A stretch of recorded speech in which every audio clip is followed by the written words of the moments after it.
Imagine waking up one morning and realizing you are no longer human, not metaphorically, literally. Your body is changed into a horrifying insect. And the scariest part? The world moves on without caring. This is the nightmare created by Franz Kafka in The Metamorphosis, a story so strange, so uncomfortable, that it changed modern literature forever. But beneath the giant bug lies a terrifying truth about loneliness, family, and human value. The story begins with one of the most famous openings in literary history. Gregor Samsa, a hard-working traveling salesman, wakes up and discovers he is transformed into a gigantic insect.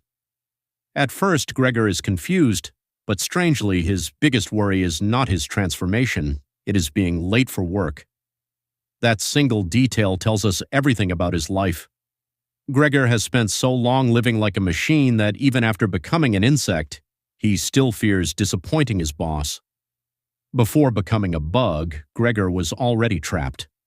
He worked a job he hated. He supported his entire family financially. He had no freedom, no happiness, no real identity outside work.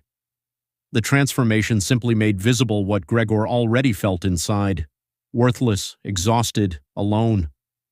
Kafka uses the insect as a symbol of how society treats people once they stop being useful. At first, Gregor's family feels shocked and scared. His mother cries. His father becomes angry. His sister Greta is the only one who tries to care for him. She brings him food and cleans his room. But slowly, even she begins to change. As Gregor becomes less human in their eyes, the family becomes colder, crueler, and more distant.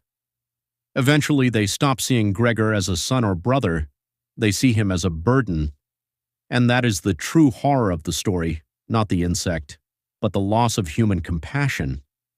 Gregor's father represents authority and rejection. At one point, he attacks Gregor by throwing apples at him. One apple becomes stuck in Gregor's body and slowly rots there. The wound symbolizes emotional damage, the pain caused by rejection from family.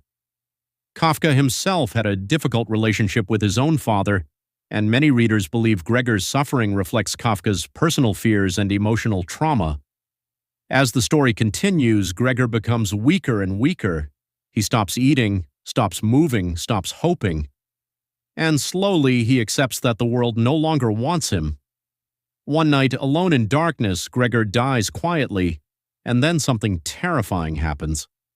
The family feels relief, not sadness, relief. The next morning, they go outside into the sunlight and begin planning a better future without him. In the end, Gregor was valuable only while he could work and provide money. Once he became dependent, he became invisible. More than 100 years later, the metamorphosis still feels painfully relevant. Because many people today feel exactly like Gregor, overworked, emotionally isolated, valued only for productivity, and terrified that if they stop performing, society will forget them. Franz Kafka transformed human anxiety into horror, not with ghosts, not with monsters, but with reality. And maybe that is why this story still disturbs readers today, because somewhere inside, many people already feel like Gregor Samsa,